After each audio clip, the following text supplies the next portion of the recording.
Olá galera, tudo bem? Eu sou o Rodrigo, sejam bem-vindos a mais um vídeo aqui do canal. Hoje a gente vai conversar então sobre o Tribunal da Quinta-feira do Michel Laub. E antes de a gente começar essa conversa, eu quero falar pra vocês que eu estou gravando esse vídeo no final de maio. Ele vai sair só em agosto, então eu espero que com vocês aí do futuro as coisas estejam melhores, tá? A gente tá passando por um momento muito difícil mesmo. A gente tem um lixo, a gente tem um chorume, né, na presidência da República. A gente tá tendo mais de 1000 mortes por dia, é um momento muito complicado e muito delicado, então quero deixar aqui toda a minha solidariedade à família das vítimas e aos amigos e tudo mais, porque é um momento muito difícil, não só para a história do Brasil, mas para a história mundial. Nos Estados Unidos eu acho que já tem mais de 100 mil mortos, então é uma coisa triste, é muito triste, muito triste. Mas enfim, de tudo isso, tá? Espero que tudo esteja bem com vocês. E passado esse momento triste e tenso, mas que é necessário a gente fazer aqui, que eu acho que o canal é um espaço também pra eu estar falando sobre esse tipo de coisa. A gente vai conversar hoje então sobre o Tribunal da Quinta-feira, do Michel Laub. E bom, gente, seria o tipo de livro que passaria batido por mim se não fosse o meu amigo Tobias, que sempre indica coisas muito boas. Ó, Tobias, beijão pra você, muito obrigado pela dica, apesar de eu não ter curtido tanto o livro e eu vou explicar porquê.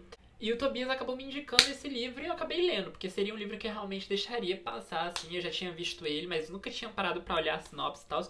Porque é o seguinte, eu tava conversando com o Tobias sobre a questão da cultura do cancelamento, e ele falou que o Tribunal da Quinta-feira era um ótimo livro pra gente tentar compreender um pouco mais dessa questão de cultura do cancelamento, como é que é, né, enfim, e tem um exemplo prático na ficção.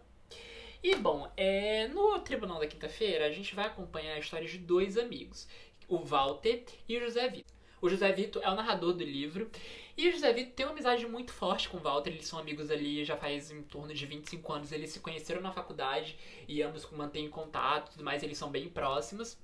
E assim, tudo começa com o vazamento de alguns e-mails do Walter pro José Vitor e do José Vitor pro Walter. E nesses e-mails, eles estão ali brincando, eles têm piadas internas na amizade deles, né? Como todas as amizades têm piadas internas, que são, digamos assim, aos olhos de quem está alheio, de quem não faz parte daquele círculo, bem pejorativas, assim, porque o que acontece é o seguinte, o Walter, ele acaba descobrindo que é soro positivo. E o José Vitor, ele tem medo dessa questão de HIV e tudo mais, porque ele cresceu junto com Walter durante a epidemia da AIDS, né? Ele nasceu ali no final da década de 70, então ele viu muito de perto o que estava acontecendo no país, né? A gente teve uma crise muito grande de AIDS aqui no Brasil, especificamente na década de 90, e nos Estados Unidos na década de 80, enfim. E ele viu muito, então ele sempre ficou com esse medo, com esse receio de acabar contraindo o vírus do HIV. E o Walter acaba descobrindo que é soro positivo, e a partir disso eles começam a trocar e-mails e eles começam a fazer piadas internas. E essas piadas internas, como eu falei pra vocês, ao olhar de alguém que não faz parte daquela amizade, é muito pejorativo, porque eles brincam muito com essa questão do HIV, eles são muito debochados, eles têm trocadilhos com a questão de infectar outras pessoas, por exemplo. E pra piorar toda a situação, nesses e-mails, o José Vitor conta pro Walter que está tendo um caso com uma estagiária, ou seja, o José Vitor ele tem ali 43 anos e essa estagiária tem 20, e o José Vitor é uma grande figura na agência de publicidade em que ele trabalha. E, para completar tudo isso, quem acaba descobrindo esses e-mails e divulgando esses e-mails é a ex-mulher do José Vitor, no qual, enquanto ele teve esse relacionamento com essa estagiária, ele ainda estava casado com ela, ou seja, a Teca, que é a ex-esposa do José Vitor, ela acaba escolhendo alguns trechos desses e-mails e acaba expondo na internet, acaba divulgando pra amigas próximas e, sabe, coisa polêmica se alastra muito fácil e muito rápido na internet. E a partir daí a gente vai acompanhar o julgamento na internet desses e-mails, um julgamento tanto do José Vitor quanto do Walter, porque nessas brincadeiras todas eles falavam coisas que são bem tensas, porque o Walter, por exemplo, falava assim, fui numa sauna e infectei várias pessoas, mas não necessariamente significava que ele tinha ido fazer sexo desprotegido com aquelas pessoas. Não, aquilo dali era uma brincadeira interna entre eles, né, um trocadilho. E assim, gente, é a partir disso, a partir desse ponto que o Tribunal da Quinta-feira começa a se desenrolar, né, com esse vazamento desses e-mails e de com o José Victor lidando ali com a repercussão que esses e-mails trazem.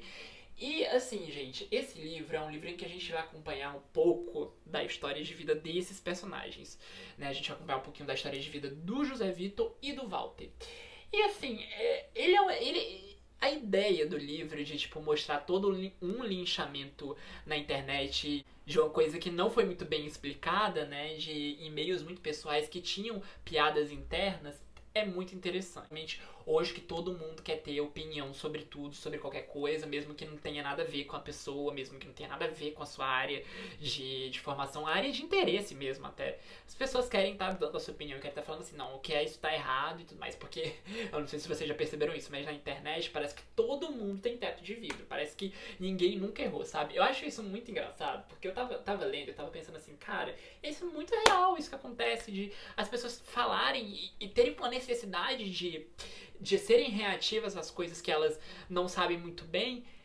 E tipo, é isso, sabe? Sem tentar nem ao menos compreender o que é que tá de fato acontecendo. E eu acho isso muito louco, né? Porque todo mundo sempre acha que é o bastião da moral. De que todo mundo assim, não, eu não erro, sabe? A maioria dessas pessoas que inventam essa coisa de cultura de cancelamento sempre agem de uma maneira assim, não, mas eu sou perfeito, olha só, eu nunca errei. Sendo que, gente, olha, em qualquer momento todo mundo pode ser cancelado, né? Porque imagina só, se vaza uma conversa entre você e o seu amigo, que vocês são muito próximos e que vocês têm piadas internas.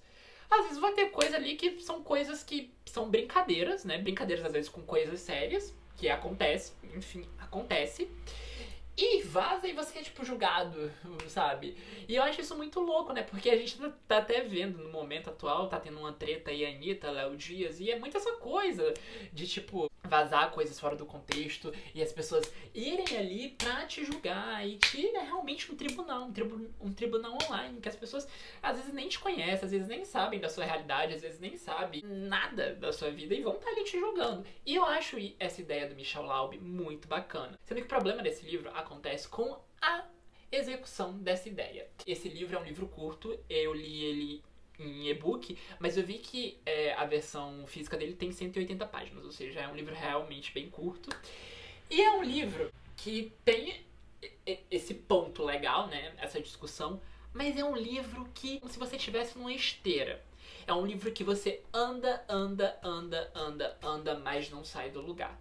Sabe esse tipo de livro em que o autor acaba se repetindo muito e acaba que as coisas não são bem desenvolvidas? Esse é o grande ponto do Tribunal da Quinta-feira. Eu acho que é um tipo de livro que poderia ser muito, muito, muito bom se o autor aproveitasse e não ficasse dando voltas e voltas e voltas no mesmo lugar.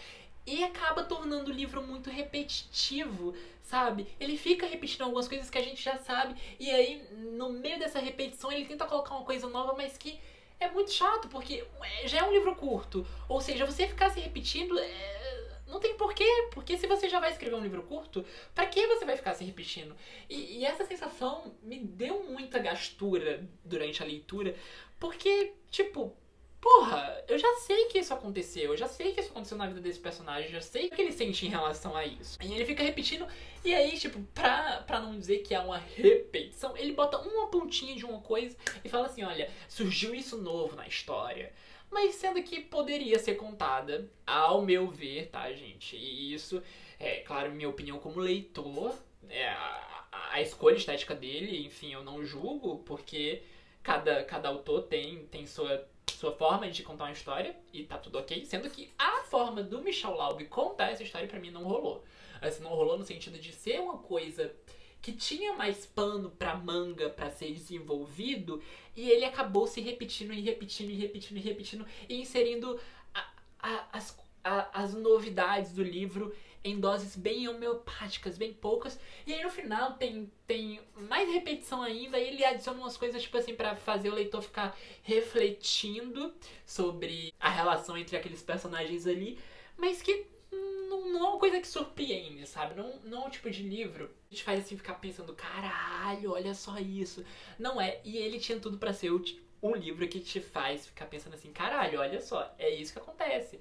Mas não, eu acho que até a forma dessa questão do julgamento online, né, do vazamento e da forma como as pessoas lidam com a situação ali daqueles e-mails, daquela conversa entre amigos, é mal desenvolvido. Eu acho que faltou muito a parte do ponto principal dessa história, que é justamente essa questão do cancelamento e tudo mais. E eu acho que à medida em que vai caminhando pro final, quando acontece as reações realmente físicas e práticas aos e-mails que foram vazados, acaba sendo uma coisa meio que tipo, vou finalizar essa história aqui e fica um buraco aberto, porque tipo assim, porra, você se propôs a tratar sobre um tema e esse tema você acabou deixando pra lá, sabe? É tipo como se fosse uma pressa pra terminar o livro, que eu não entendo, porque o livro é curto, gente. Então assim, ele poderia muito bem ter aproveitado esse espaço que ele deu de tanta caminhada nessa esteira, que acabou tipo ficando um livro que tinha tudo pra ser legal e acaba ficando vazio, sabe? Acaba ficando meio oco. E que assim, não vou dizer que é um livro ruim, eu acho que ele é um livro ok. Não é um livro que te deixa refletindo, sabe? E ele tinha tudo pra te deixar reflexivo. E acabou meio que embaralhado ali, meio bagunçado, meio enrolado.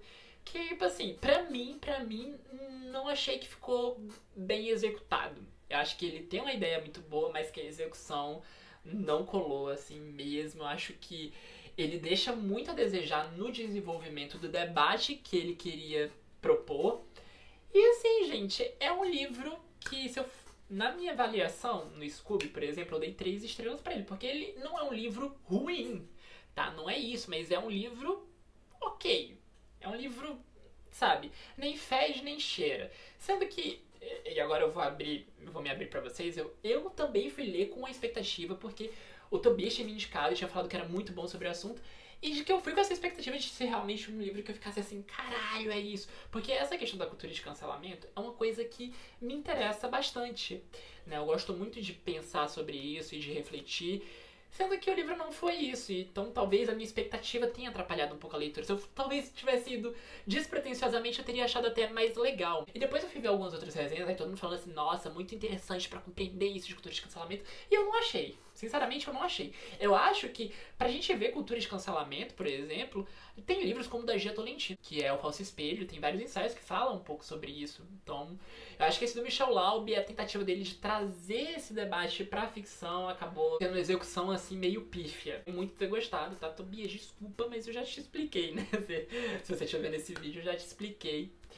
E, enfim, eu acho que é isso. Acho que é um livro que...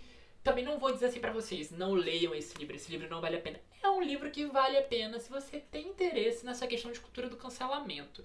Agora, como história de ficção, eu não sei se eu acho ele um bom livro. É um livro curto, então, tipo, eu vou falar pra vocês pagarem pra ver, porque é bem isso, sabe? Se você curte, se você tem interesse nessa questão de cultura do cancelamento, vai ser um livro interessante pra você. Mesmo que seja pra discordar, mesmo que seja pra você ver as falhas no que o Michel Laub tenta tratar nesse livro. E assim, é um livro curto, então não tem problema de, tipo, você ler, porque é um livro que você gasta uma tarde lendo só, então não vai tomar grande parte do seu tempo, da sua semana, nem nada disso. Gente, fica aqui a nossa conversa sobre esse livro.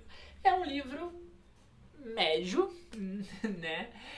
E é isso, eu espero que vocês fiquem curiosos também, espero que vocês leiam também pra gente debater, porque é um livro que mesmo que seja pra discordar, é interessante ler, sabe? Eu acho que ele tá assim nessa vibe. E é isso, gente, ó, já tô me estendendo demais, mas quando o papo é assim, quando é livro que a gente tem sentimentos conflitantes, o papo voa.